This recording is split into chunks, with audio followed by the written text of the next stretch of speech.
शुरुआत में wheels metal या वुड से बनाए जाते थे। 20वीं सदी में हवा से भरे कार टायर्स के आविष्कार के बाद इनके सफर में एक बहुत बड़ा बदलाव आया। ये इन्फ्लेटेड रबर टायर्स रास्ते के गड्ढों का सामना अच्छी तरह कर सकते हैं और ट्रेड यानी खांचों से जमीन पर इनकी पकड़ भी अच्छी थी। पिछली सदी से अब तक कार टायर्स में कई बदलाव आ चुके हैं। आधुनिक समर टायर 10 से 15 अलग अलग चीजों से बनते हैं, जिनमें नेचुरल और सिंथेटिक रबर, केमिकल एडिटिव्स और कार्बन ब्लैक पिगमेंट शामिल हैं। बड़े बड़े ब्लेंडर्स इन इंग्रेडिएंट्स को हीट और जबरदस्त प्रेशर से मिक्स करते हैं। यहाँ टायर के अलग अलग हिस्सों के लिए अलग अलग फॉर्मुलेशन इस्तेमाल की जाती हैं और फिर एक रबर डो तैयार होता है, जिसे मशीनरी रोल करके शीट्स में बदल देती है। बाद में इसकी नीडिंग और प्रोसेसिंग की जाएगी। पॉलिएस्टर फैब्रिक को कैलेंडर नाम के एक मशीन में खोला जा रहा है। कैलेंडर में रोलर्स लगे हुए हैं, जो फैब्रिक के दोनों तरफ गर्म रबर लगा देते हैं।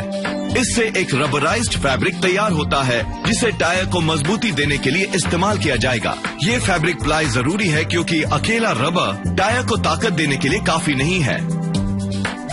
यहाँ कॉटन कॉर्ड्स की कई रीलों को एक साथ खोला जा रहा है। मशीनरी इन्हें गर्म रबराइज्ड फैब्रिक से जोड़ रही है। ये फैब्रिक एक एंगल से पड़ते हैं और चिपक जाते हैं। इस कॉर्डिंग से चैनल तैयार होते हैं, जो टायर बनने के दौरान एयर वेंटिंग के लिए रास्ता बनाते हैं। ट्रेड रबर 3 अलग रबर फॉर्मुलेशन से बनता है। एक्सट्रूडर्स रबर की इन तीनों स्ट्रीम्स को शेप देने का काम करते हैं। फिर ये एक डाई में दाखिल होते हैं, जो इन्हें जोड़कर एक बना देता है। ये अलग अलग पेंट रोलर्स मिलकर अलग अलग रंग की स्ट्राइप्स बना रहे हैं। ये प्रोसेसिंग के दौरान इंग्रेडिएंट्स आइडेंटिफिकेशन का एक कोडिंग सिस्टम है। खिंचाव से बचने के लिए रबर को ढीला रखा जाता है। एक ब्लेड ट्रेड रबर को सही लंबाई में काट रहा है। अब बीड के लिए स्टील की कई केबल्स एक साथ खोली जा रही हैं। ये टायर का वो हिस्सा है जो टायर को व्हील रिम पर टिके रहने की ताकत देता है। मशीनरी केबल्स को जरूरी कॉन्फ़िगरेशन में बुनकर रबर में सेट कर देती है। कई और इक्विपमेंट मिलकर बीड मटेरियल को घुमाकर हुप्स बना रहे हैं, ताकि ये व्हील रिम पर अच्छी तरह फिट हो जाएं। अब एक स्पेशल रोटेटिंग ड्रम टायर बनाने के लिए तैयार है। दोनों बीड हुप्स को इस पर रखते हैं। फिर रबर का एक एयर टाइट पीस रखते हैं, जो इनर ट्यूब का काम करता है। इसके बाद बारी है कॉर्डेड प्लाई की। इन्फ्लेटेड ब्लैडर्स बीड के दोनों तरफ रबर चढ़ा देते हैं और फिर वापस अंदर चले जाते हैं। एक सर्फर बीड्स पर साइड वॉल जोड़ देता है। ये छोटे रोलर साइड वॉल को बीड पर फोल्ड कर देते हैं। इस तरह टायर का इनर पार्ट यानी स्केलेटन तैयार हो जाता है। बाहरी हिस्से को अलग से असेंबल किया जाता है, जिसकी शुरुआत स्टील कॉर्ड लगे रबर स्ट्रिप से की जाती है। इस रबर को दूसरे टायर बिल्डिंग ड्रम पर लपेट देते हैं। अब वक्त है रबर प्लाई की पतली स्ट्रिप्स का।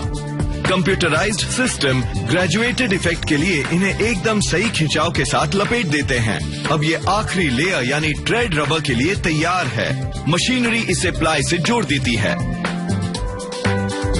अब दोनों टायर फैब्रिकेशंस को एक बनाया जाएगा। एक ट्रांसफर रिंग इस असेंबली को इनर पार्ट पर पहुंचा देती है। कंप्रेस्ड एयर से टायर को इसकी शेप मिलती है और ये सारी चिपचिपी लेयर्स एक साथ चिपक जाती हैं। मशीन ट्रेड रबर के किनारों को साइड वॉल्स पर घुमाती है। इसी के साथ इंडस्ट्री में ग्रीन टायर के नाम से मशहूर बिना ट्रेड पैटर्न वाला अनक्योर्ड टायर तैयार है। अब बेकिंग और शेपिंग के लिए इन्हें एक मोल्ड में पहुंचाते हैं। मोल्ड के दोनों हिस्से बंद कर दिए जाते हैं। अंदर भाप वाले गर्म ब्लैडर्स फूलकर टायर को सही शेप देते हैं और इस पर ट्रेड पैटर्न बना देते हैं।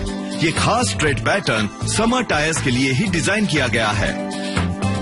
कार टायर के इस कटआउट को देखकर आप समझ सकते हैं कि ये सारी लेयर्स कितनी मजबूती से जुड़ी हुई हैं। इस गर्म और प्रेशराइज्ड मोल्ड में रखने से रबर वल्कनाइज हो जाता है। ये एक ऐसा केमिकल रिएक्शन है जो इस कमजोर और चिपचिपी चीज को काफी मजबूत और इलास्टिक चीज में बदल देता है। एक्स्ट्रा रबर ट्रिम कर दिया जाता है। अंतिम जांच पक्का करती है कि टायर की शेप चारों तरफ से एक जैसा है और जियोमेट्रिकली करेक्ट भी है। इसी के साथ ये टायर मीलों लंबे सफर में आपका साथ निभाने के लिए तैयार है।